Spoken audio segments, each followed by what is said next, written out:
देखिए दिया गया प्रश्न का 8 नंबर में दिया हुआ है समानांतर श्रेणी ज्ञात करें। समानांतर श्रेणी ज्ञात करें जिसका तीसरा पद 5 और 7वां पद 9 दिया है। अगर इस तरह के प्रश्न आप लोगों को दिया रहे तो सबसे पहले हमें तो याद देखना होगा कि यहाँ पर कितना पद बना है। तब तीसरा पद कितना दिया है 5 और 7वां पद कितना दिया है 9। तो A3 बराबर A3 बराबर A प्लस 2B बराबर कितना दिया है आपका 5। इसको समीकरण हम मान लेंगे 1। दूसरा में क्या दिया है आपका 7वां पद। तो A7 बराबर आपका हो जाएगा A जो 6 B बराबर कितना दिया है आपका 9। समीकरण 2। अगर इस तरह के समीकरण प्राप्त हो जाए तो हम लोग पार्ट 3 में पढ़े हुए हैं। पार्ट 3 में पढ़े हैं 2 चर वाले समीकरण। उसी तरह से हम इसका सॉल्यूशन कर लेंगे। तो समीकरण 2 घटाव 1 से हम हल कर लेंगे। तो A प्लस 6D बराबर कितना दिया है 9। और उसके बाद दूसरा पहला समीकरण दिया है A प्लस 2B बराबर आपका कितना दिया है 5।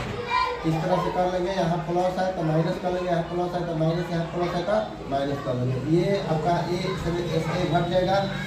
देखिए 6 यहाँ दिया है 2 यहाँ घटा लीजिए, आपका कितना बचेगा 4D बचेगा। उसके बाद 9 में से 5 घटेगा कितना बचेगा आपका 4 बच जाएगा। देखिए 4 से 4 भाग लग जाएगा। D बराबर कितना आ गया आपका 1 आ गया। अब D का मान समीकरण 1 में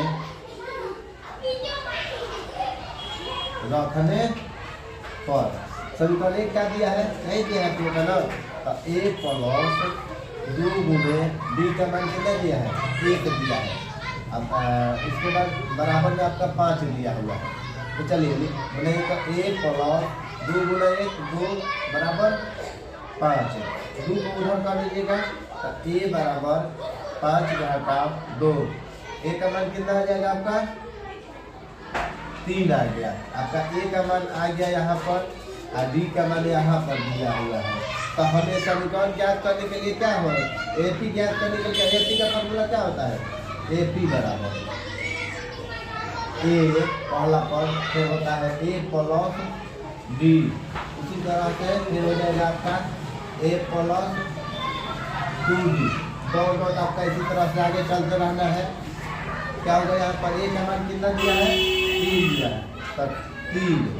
दूसरा का दिया है A प्लस D तो 3 प्लस D का मान आपका 1 दिया है तो 1 हो जाएगा। उसी तरह से इसका 3 दिया है A का मान गुना में 2 और D का मान कितना दिया है आपका 1 आया है तो 1 लिख देंगे।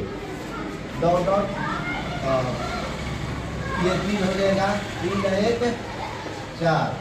देखिए 2 1 2 2 और 3 कितना हो जाएगा 5। डॉट आपका ये 3 तैयार हो गया। चलिए समझ में आ गया होगा।